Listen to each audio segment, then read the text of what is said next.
Greetings everybody and welcome back to another video. In this one we will be discussing about how to earn rewards on Google Play by referral code. Now if you haven't subscribed to our channel already, consider doing that since that will be a lot of help. Now jumping onto the platform, you can see adding a loyalty card to app is really simple. So basically that is going to be providing you rewards and much more bonuses.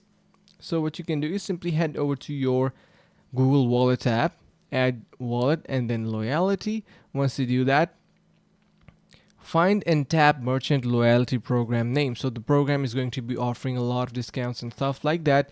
You may have an opinion to scan your existing card, sign up for a new account, or find your existing account. Follow the on-screen instructions. And the important tip to be noted here is that if you can't find the merchant or loyalty program name when you search the app, it means that the loyalty program isn't supported. So that should be something you should be keeping in your head. And also, yeah, that was it for this video, guys. Subscribe if you haven't already, like the video and share with your friends. See you guys around in the next one.